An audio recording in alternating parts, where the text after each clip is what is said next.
দর্শক আমন্ত্রণ চ্যানেল 24 এর রাত 10টার খবরে শুনছিলেন প্রেসিডেন্সি ইউনিভার্সিটি সংবাদ শিরোনামগুলো। আপনাদের সাথে আমরা দুজন আছি, আমি ফারজানা নিশি এবং আমি শরীফুল হক। আরএফএল গ্যাস্টো এর সায়েন্টিফিক নজল আর ব্রাশ বার্নার খরচ বাঁচায় 25%। ইশরাক হোসেনকে মেয়র পদে বসানোর জন্য এবার ঢাকায় কঠোর অবস্থানে বিএনপি নেতাকর্মীরা। সকাল থেকে নগর ভবন ছাড়াও মৎস্য ভবন এবং কাকরাইল মসজিদের সামনে অবস্থান নেন দলটির নেতাকর্মীরা। প্রকাশ্য ঘোষণা না আসলেও অবস্থান চলতে থাকবে বলে হুঁশিয়ারি দেন তারা। নগর ভবন ছেড়ে এবার মৎস্য ভবনের সামনে বিএনপি নেতা ইশরাক হোসেনের কর্মী সমর্থকরা। সপ্তম দিনের মতো চলছে এই আন্দোলন। কদিন বঙ্গবাজার থেকে গোলাপশাহ মাজার পর্যন্ত সড়কে কর্মসূচি চললেও এদিন তা ছড়িয়ে পড়ে ঢাকার অন্য সড়কেও। বলাকোয়া ছাড়াই সকাল 10টায় মৎস্য ভবনের সামনে অবস্থান নেয় তারা। বেলা গড়ায় বাড়তে থাকে মানুষের উপস্থিতি। এ সময় প্রেস ক্লাব থেকে কাকরাইল মসজিদ পর্যন্ত, ওদিকে শাহবাগ থেকে মৎস্য ভবন পর্যন্ত সড়কে বন্ধ হয়ে যায় যান চলাচল। কদিন শুধু ঢাকা দক্ষিণ সিটির বিভিন্ন কমিটির নেতাকর্মীরা উপস্থিত থাকলেও এদিন এই কর্মসূচিতে যোগ দেন ঢাকা উত্তর সিটি ও ঢাকার আশপাশের জেলার বিএনপির বিভিন্ন পর্যায়ের নেতাকর্মীরা। এই শপথ নিতে যে প্রতিবন্ধকতা তৈরি করেছে, এটা সম্পূর্ণভাবে তৈরি করেছে আসিফ মাহমুদ সজীব ভুইয়া। নির্বাচন কমিশন গেজেট প্রকাশ করেছে, আজকে শপথ গ্রহণের জন্য গরিমসি করেছে ষড়যন্ত্র। এই ষড়যন্ত্রের বিরুদ্ধে আমরা রাজপথে। আসিফ সাহেব যদি সে পদত্যাগ না করে, আমাদের ইশরাক হোসেনকে যদি শপথ নিতে না দেয়, তাহলে আমরা আওয়ামী লীগ নেত্রী শেখ হাসিনার মতো টেনে এসে নামাতে হবে। ঢাকা দক্ষিণ সিটি কর্পোরেশনের যে সাধারণ জনগণ, তাদের পাশে এসে দাঁড়িয়েছি। এমন কর্মসূচিতে দুর্ভোগে এই পথের যাত্রীরা ঘন্টার পর ঘন্টা রাস্তায় অপেক্ষা করে কেউ ফিরে গেছেন, কেউ বা রওনা হয়েছেন পায়ে হেঁটেই। আগেরকার পর থেকে শাহবাগ নেমে দেখি আর রাস্তায় যাওয়ার রাস্তা নেই, তো কি করলাম, বাস থেকে নেমে হাঁটা দিলাম আমার বাসা সেই 6 কিলো দূরে। এইভাবে যে রোড যে ব্লক করে রাখছে, সাধারণ মানুষ যে কত ভোগান্তিতে আছে, আমি একটু আগেও দেখে আসলাম। মেবি একটা অ্যাম্বুলেন্সও একবারে মাঝখানে আটকা পড়ে গেছে। ইশরাক হোসেনকে শপথ না পড়াতে করা রিটের আদেশের জন্য দিনক্ষণ পিছিয়েছে আরও একদিন। এই অবস্থায় টানা রাজপথে থাকার ঘোষণা বিএনপির নেতাকর্মীদের। টালবাহানা হচ্ছে, সেই কারণে ঢাকাবাসী আজকে আমরা সকলে রাজপথে নেমেছি। আমাদের বিজয়ী মেয়রকে আমরা মেয়র হিসেবেই দেখতে চাই এবং এর জন্য আমরা লড়াই করতে, আমরা জীবন দিতে প্রস্তুত। বিকেলের পর বৃষ্টির মধ্যেও দক্ষিণ সিটির এই পথে দেখা যায় বিএনপির নেতাকর্মীদের। দাবি আদায়ে অনড় অবস্থানে থাকার ঘোষণা তাদের। আজও বন্ধ ছিল দক্ষিণ সিটি কর্পোরেশনের নাগরিক সেবা কার্যক্রম। শফিকুল ইসলাম সবুজ, চ্যানেল 24, ঢাকা। এদিকে কাকরাইল মোড়ে গিয়ে দাবি আদায় না হওয়া পর্যন্ত অবস্থান কর্মসূচি চালিয়ে যাওয়ার ঘোষণা দিয়েছেন ইশরাক হোসেন। অভিযোগ করেন সরকারি থেকে বিচার বিভাগের উপর হস্তক্ষেপ করা হয়েছে, চাপ প্রয়োগ করা হচ্ছে নির্বাচন কমিশনের উপর। তাই উপদেষ্টা আসিফ মাহমুদ ও মাহফুজ আলমকে পদত্যাগ করে রাজনীতি করার আহ্বান জানিয়েছেন বিএনপির এই নেতা।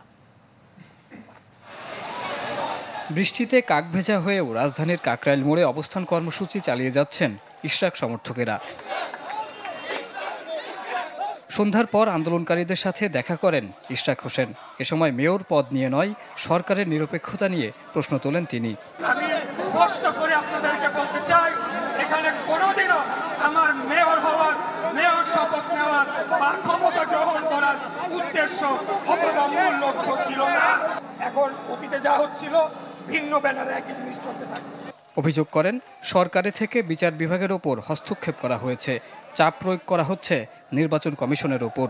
তাই উপদেষ্টা আসিফ মাহমুদ ও মাহফুজ আলমকে পদত্যাগ করে তারপর রাজনীতি করার আহ্বান জানিয়েছেন বিএনপির এই নেতা।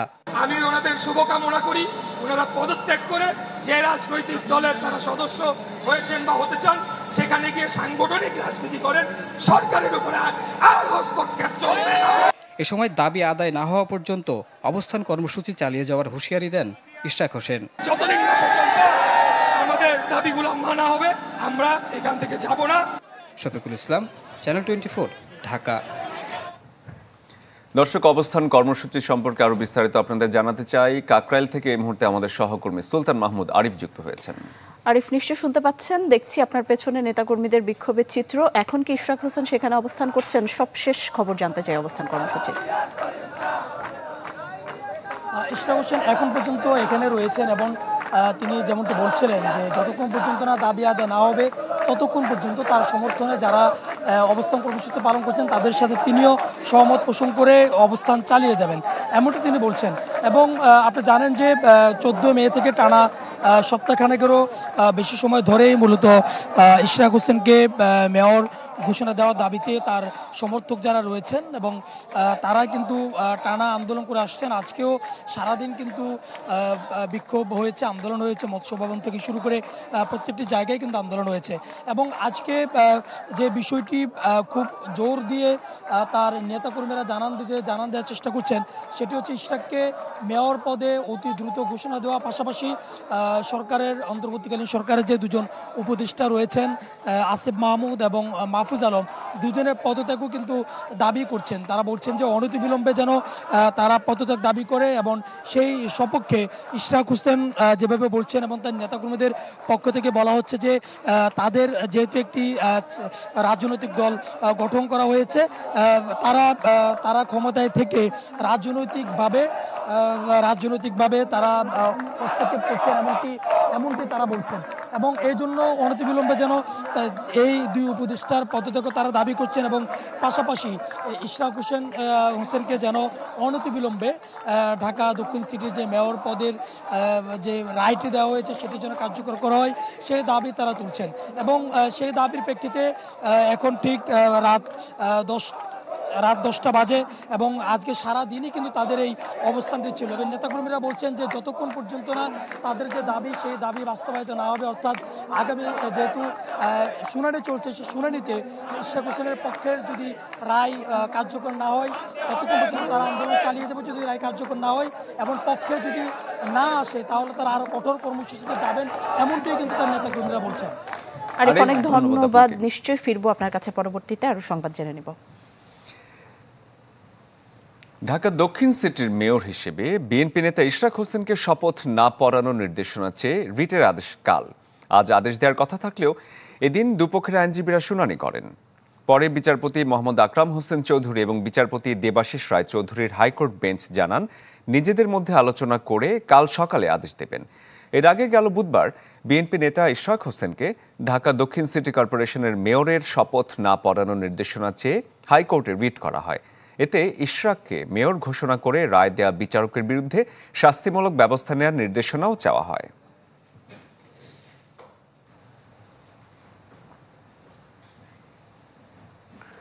নির্বাচন কমিশন পুনর্গঠন ও স্থানীয় সরকার নির্বাচন দ্রুত আয়োজনের দাবিতে ইসি ভবনের সামনে বিক্ষোভ করেছে জাতীয় নাগরিক পার্টি।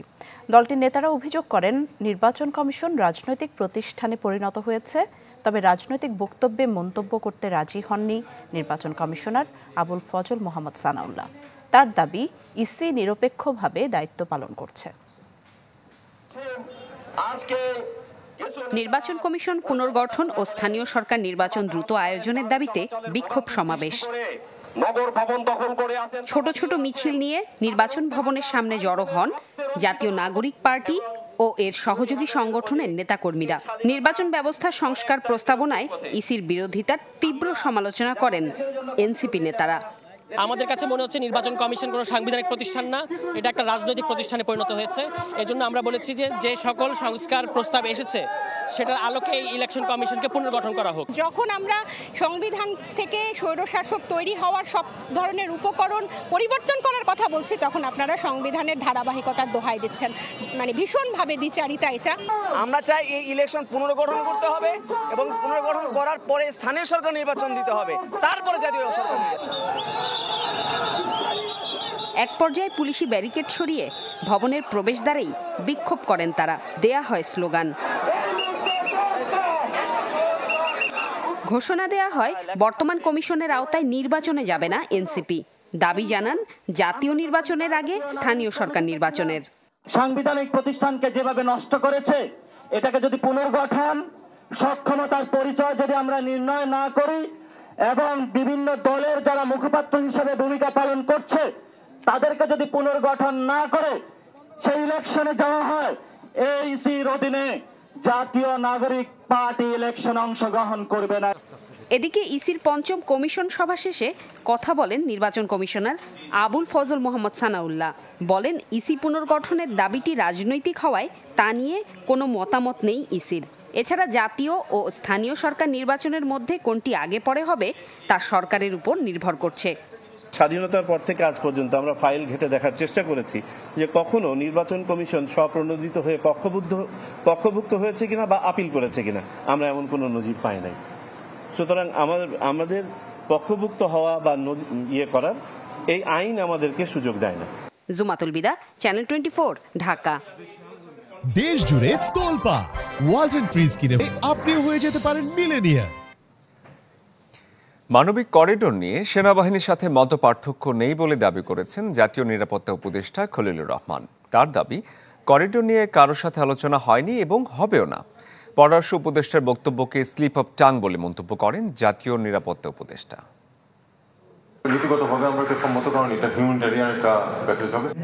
পররাষ্ট্র উপদেষ্টার এমন মন্তব্যের পর শুরু হয় আলোচনা সমালোচনা। বিভিন্ন রাজনৈতিক দল থেকে করা হয় তীব্র বিরোধিতা। বুধবার সংবাদ সম্মেলনে জাতীয় নিরাপত্তা উপদেষ্টা জানান, পররাষ্ট্র উপদেষ্টার মন্তব্য ছিল স্লিপ অফ টাং। জাতীয় নিরাপত্তা উপদেষ্টার দাবি, বাংলাদেশের ভূখণ্ড দিয়ে রাখাইনে করিডোর দেয়া নিয়ে কারোর সাথে কোনো আলোচনা হয়নি, হবেও না। মানবিক সহায়তার জন্য চ্যানেল নিয়ে প্রাথমিক পর্যায়ে আলোচনা হচ্ছে, কোনো সিদ্ধান্তই হয়নি। পুরো কন্ট্রোল জাতিসংঘে, তারা পুরোটার দায়িত্ব নিচ্ছেন, এমনকি ওপারে গিয়ে যে সেফটি সিকিউরিটি এটা তাদের দায়িত্ব। আমাদের কাজটা হচ্ছে এই বর্ডারটা হচ্ছে একটা পোরাস বর্ডার, সেখানে নানান রকম জিনিস হয়। আমরা চেষ্টা করব বর্ডার কন্ট্রোলটা করতে, যাতে করে তারা জিনিসটা ওপারে নিয়ে যেতে পারে নিরাপদে।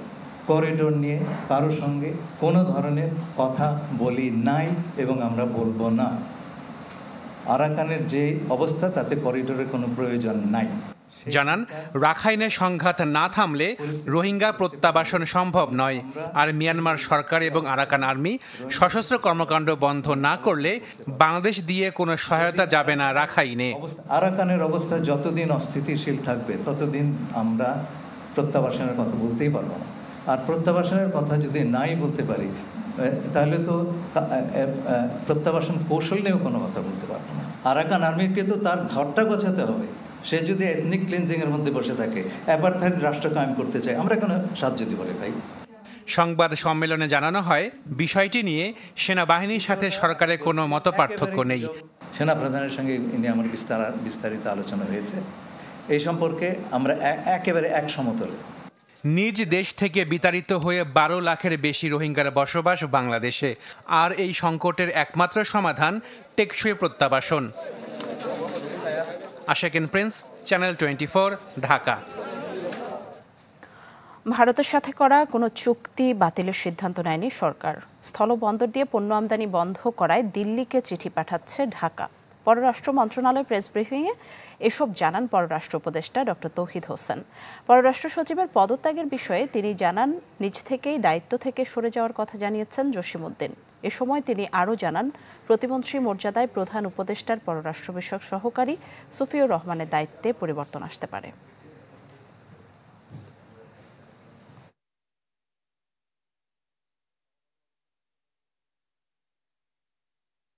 চুক্তি যেগুলি থাকে সেগুলি কিন্তু দুই পক্ষের সম্মতিতে বাতিল করতে হয়, অথবা প্রভিশন থাকে যে কোনো এক পক্ষ যদি আপত্তি করে তাহলে বাতিল করা যাবে, ইত্যাদি ইত্যাদি। সেগুলি এই মুহূর্তে ঠিক আমরা বাতিল কোনোটাই করিনি। আমরা তো আসলে চাই যে নিয়ম অনুযায়ী যেন সবকিছু এগোয়। সব চুক্তিরই আমরা আমাদের কোন অবস্থান বা আমাদের কোনখানে সমস্যা আছে সেগুলি আমরা আইডেন্টিফাই করার চেষ্টা করছি এবং সময় মতো সেগুলি ভারতের সাথে টেক আপ করা হবে। চট্টগ্রাম বন্দরের এনসিটি পরিচালনা বিদেশি অপারেটরের হাতে ছেড়ে দেয়া নিয়ে বিতর্ক এখন তুঙ্গে। বন্দর ব্যবহারকারীদের মতে সংশ্লিষ্ট সব পক্ষের মতামত যাচাই করা উচিত। স্পষ্ট করা জরুরি, দেশি বিদেশি অপারেটরের উৎপাদনশীলতার তারতম্য। এরপর লাভ ক্ষতির হিসাব করেই নিতে হবে সিদ্ধান্ত। ফখরুল ইসলামের রিপোর্ট। চট্টগ্রাম বন্দরের মূল অবকাঠামোর বাইরে টার্মিনাল নির্মাণ বা পরিচালনায় বিদেশি বিনিয়োগ নতুন নয়, যা নিয়ে এতদিন কোনো কথা ওঠেনি। তবে বন্দর অভ্যন্তরে এনসিটির পরিচালনার ভার বিদেশি অপারেটরের হাতে দেওয়ার সিদ্ধান্ত ঘিরে চলছে নানা আলোচনা।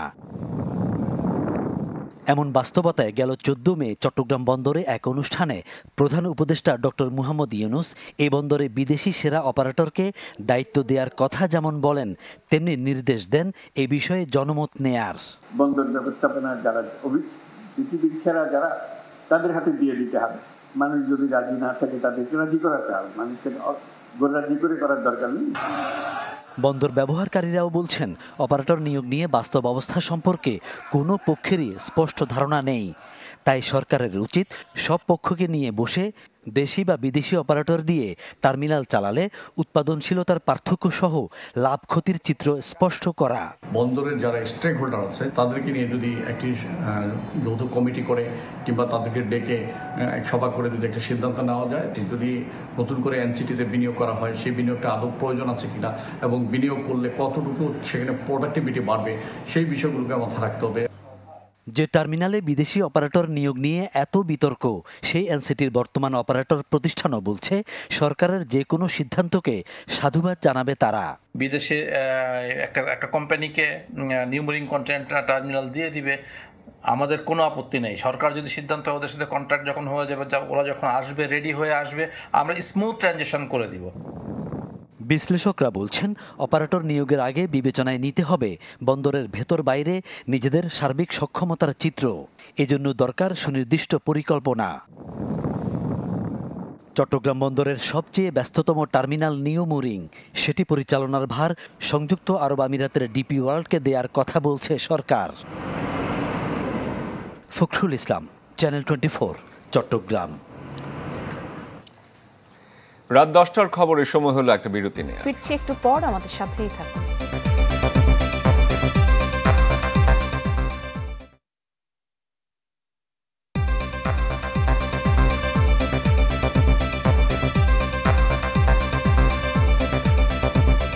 আবার আমন্ত্রণ রাত 10টার খবরে। আপনারা দেখছেন চ্যানেল 24।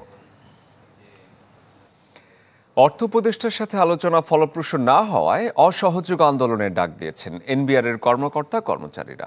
রাজস্ব ভবনের সামনে সংস্থার চেয়ারম্যানের অপসারণ সহ 4 দফা দাবি জানানো হয়। এ সময় 26 মে থেকে পূর্ণ কর্মবিরতিতে যাওয়ার ঘোষণা দেয় এনবিআর সংস্কার ঐক্য পরিষদ। রাজস্ব সংস্কারের অধ্যাদেশ বাতিলের দাবিতে 1 সপ্তাহ ধরে আন্দোলন করে আসছেন এনবিআর এর কর্মকর্তা কর্মচারীরা। মঙ্গলবার অর্থ উপদেষ্টার সাথে দেখা করে সন্তোষজনক আশ্বাস না পাওয়ার অভিযোগ করে ঘোষণা দেয়া হয় অবস্থান কর্মসূচির। পরে এক সংবাদ সম্মেলনে দ্রুত অধ্যাদেশ বাতিল সহ অসহযোগ আন্দোলনের ডাক দেন তারা। বলেন, দ্রুত পদত্যাগ করতে হবে এনবিআর চেয়ারম্যানকে। আমাদের বর্তমান দাবিসমূহ হচ্ছে, জারিকৃত অধ্যাদেশ অবিলম্বে বাতিল করতে হবে। অবিলম্বে জাতীয় রাজস্ব বোর্ডের চেয়ারম্যানকে অপসারণ করতে হবে। এ সময় দাবি আদায়ে কর্মবিরতি সহ নানা কর্মসূচির ঘোষণা দেন তারা। যদিও এর আওতামুক্ত থাকবে আন্তর্জাতিক যাত্রী সেবা ও রপ্তানি কার্যক্রম। আর 26 মে থেকে আন্তর্জাতিক যাত্রী সেবা ছাড়া পুরোদমে কর্মবিরতিতে যাওয়ার কথা বলে সকল ট্যাক্স, ভ্যাট ও কাস্টমস অফিস সংশ্লিষ্টরা। কোনটি আন্তর্জাতিক মানদণ্ডে গ্রহণযোগ্য, কোনটি দেশের জন্য সর্বোত্তম হবে, সে বিষয়ে তারা কিছুই বলেননি। জুলাই বিপ্লব ফ্যাসিবাদ উত্তর যুগে মিটিং এই সরকারের নীতি নির্ধারকগণের বক্তব্য এবং সভা শেষে মিডিয়ার প্রদত্ত বক্তব্য আমাদেরকে মারাত্মকভাবে আহত করেছে। দাবি দেওয়া নিয়ে বৃহস্পতিবার প্রধান উপদেষ্টা বরাবর স্মারকলিপি দেওয়ার কথাও জানানো হয়। মইনুল হাসান, চ্যানেল 24, ঢাকা। সেলফি আপু, এখন কিছু খাওয়াও। এখন ইভিনিং এর চরম ক্রেভিং, চাই কিছু exciting. Mister noodles hot cooking, taste হয় amazing. Mister noodles amazing taste. Mister noodles enjoy the best. Mister noodles amazing taste. Mister noodles, mister noodles, mister noodles. Dhaka Tangail মহাসড়কে আবারও চলন্ত বাসে ডাকাতির ঘটনা ঘটেছে। লুটপাটের সময় 8 থেকে 10 জন নারী যাত্রীর শ্লীলতাহানি করা হয়। এই ঘটনায় বাসের এক যাত্রী অজ্ঞাত 8 থেকে 10 জনকে আসামি করে থানায় মামলা করেছেন। মঙ্গলবার রাত ৮টায় ঢাকার আব্দুল্লাহপুর থেকে রংপুরের উদ্দেশ্যে রওনা দেয় আল ইমরান পরিবহনের একটি যাত্রীবাহী বাস। পথে সাভারের নরসিংহপুর, বাইপাইল ও আশুলিয়া থেকে ওঠে কিছু যাত্রী। রাত 11:30টার দিকে এলেঙ্গা পার হলে অস্ত্রের মুখে বাসটি নিয়ন্ত্রণে নেয় যাত্রীবেশী ডাকাত দল। যাত্রীদের তল্লাশি করে লুটে নেয় মোবাইল, স্বর্ণালংকার ও নগদ টাকাসহ অন্যান্য মালামাল। এ সময় একাধিক নারীর শ্লীলতাহানি করা হয়। সবাইকে জিম্মি করে মহাসড়কে রাতভর কয়েকবার চক্কর দেয় বাসটি। আমার ড্রাইভারও আসে 3জন ছোড়া গালাত লাগে দেয়, কোমরের মধ্যে 2 জায়গায় লাগাছিল। টাকাটুকু কুটে আসেন কয় আর এলা হাসতার হাতে ফির মনে করেন আমাদের বাটন ফোন লিছে আর হলো কানে রিং আসলো, সেই রিং খুলে লিছে। এখন একটা সঠিক বিচার চাই, যেন আমাদের জিনিসপত্র ঠিক আছে আর তারা যেন তাদের কঠোরতম শাস্তি পায়। এই ঘটনায় থানায় মামলা করেছেন এক যাত্রী। জড়িতদের ধরতে অভিযান চলছে বলে জানান অতিরিক্ত পুলিশ সুপার। সদর থানা পুলিশের টিম, ডিবি টিম সহ 3-4টি টিম একসাথে কাজ করছে। সফলতা ইনশাআল্লাহ খুব দ্রুত আমরা দেখাতে পারব।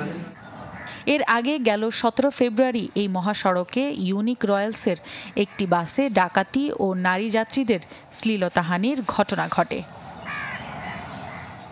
Desk report, channel 24। রাত 10টার খবরে সময় হলো আরও একটা বিরতি নিয়ে। আমাদের সাথেই থাকুন।